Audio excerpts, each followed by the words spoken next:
This is the Padua Podcast Network. It's amazing to me that we can lose brain cells just by standing still.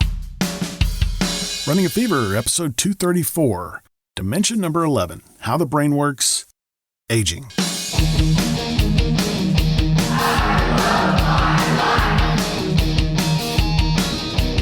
Welcome to Running a Fever. My name is Michael Davis, and this is a podcast about fitness, diet, and medicine.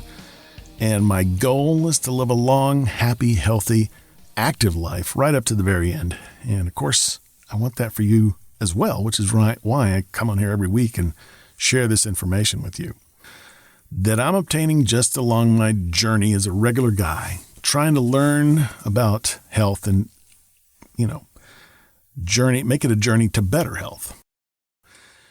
This is the 11th already in our 17-part series on dementia. About 50 million people suffer from dementia worldwide. It's a debilitating disease, but it may be preventable. So I am trying to learn as much as I can and bring you along with me to learn as well.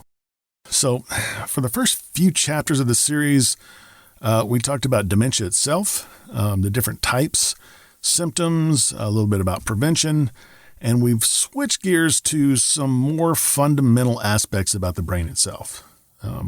Last episode, we talked about how memory works, and today we'll focus specifically on how aging affects the brain.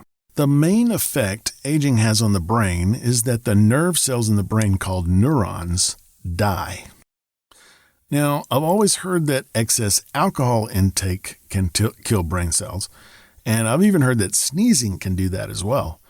But it's amazing to me that we can lose brain cells just by standing still and getting older. Our bodies are constantly replacing dying cells with new ones, except in the brain, where for some reason, once you lose that cell, it's gone forever. There is some light amid this darkness of the idea of losing your brain cells. Studies show that new neurons can grow in the hippocampus, which, as we learned in part 10 of this series, episode 233, performs the very important function of encoding information from our senses and writing it to memory. It also plays a role in learning, which is something that can help prevent dementia by keeping the brain active. In gross aspect, an NIH article said that the brain volume reduces by about 5% per decade after age 40. But this volume decrease may not be connected to the reduction in neurons. If you've been paying attention in this series, you already know that incidence of dementia increases with age, as does stroke and memory impairment. Memory impairment is the most common of these effects. Sex hormones are also affected, especially in women at menopause.